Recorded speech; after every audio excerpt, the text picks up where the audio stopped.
Welcome to வஹி TV world YouTube channel. முதலில் தலைப்பு செய்திகள். உலகம் முழுவதும் ஈரானின் ஆயுத தொழிற்சாலைகள் வெளிப்படையாக அறிவித்த ஈரான் ராணுவ அமைச்சர். போர் இன்னும் 3 நாட்கள் நீடித்திருந்தால் இஸ்ரேல் முழுமையாக துடை தெரியப்பட்டிருக்கும்.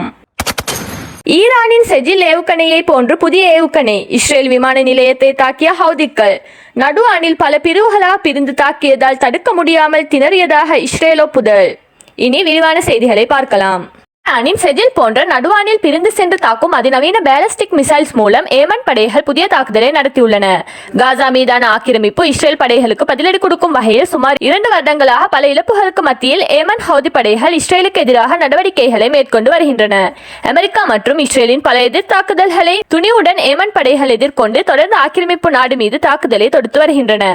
அதன் ஒரு பகுதியாக வெள்ளிக்கிழமை பெங்கூரியன் விமான நிலையத்தின் மீது ஏமன் ஹவுதி படைகள் பேலஸ்டிக் மிசைல்ஸ் தாக்குதல்களை நடத்தியுள்ளன. இந்த மிசைல்ஸ் வழக்கம் போல இல்லாமல் நடுவானில் பல கூறுகளாக பிரிந்து சென்று பல இலக்குகளை குறிவைத்துள்ளது. இதனால் அதனை இடைமறைப்பது கடினமாக இருந்ததாக ஆக்கிரமிப்பு படைகள் ஒப்புக்கொண்டுள்ளன. மிசைல்ஸ் கோளாறு ஏற்பட்டு அது பல பாகங்களாக பிரிந்து சென்று தாக்கியதா அல்லது ஈரானின் செஜில் எனப்படும் பிரிந்து சென்று தாக்கும் தொழில்நுட்பத்துடன் தயாரிக்கப்பட்ட ஏவுகணையா என்று ஆக்கிரமிப்பு படைகள் விசாரணை மேற்கொண்டு வருகின்றன. இந்த தாக்குதல் குறித்து கருத்து தெரிவித்திருக்கும் ஏமன் ராணுவ செய்தி தொடர்பாளர் பிரிகேடியர் ஜெனரல் யஹ்யா சாரி, தங்களது ஏவுகணை இஸ்ரேலின் தடுப்புகளை வெற்றிகரமாக தகர்ந்து கொண்டு துல்லியமாக இலக்கை அடைந்து விட்டதாகவும் பல லட்சம் செட்டிலர்கள் பங்கர்களுக்குள் ஒளிந்து கொண்டதாகவும் பெங்கூரியன் விமான நிலை சேவை நிறுத்தப்பட்டதாகவும் உறுதி செய்துள்ளார். மேலும் அவர் கூறும்போது இஸ்ரேலின் மேலும் 2 இலக்குகளை ஆளில்லா விமானங்கள் மூலம் தாக்கியதாகவும் அந்த தாக்குதலும் இலக்கை துல்லியமாக அடைந்து தங்களது தாக்குதல் நோக்கம் நிறைவேறியுள்ளதாகவும் கூறியுள்ளார்.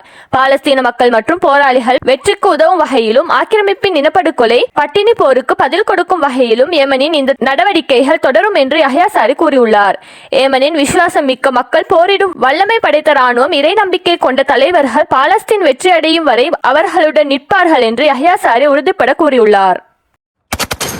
உலகின் பல நாடுகளில் ஆயுத தொழிற்சாலைகளை நிறுவியுள்ளதாக ஈரான் ராணுவ அமைச்சர் வெளிப்படையாக அறிவித்துள்ளார்.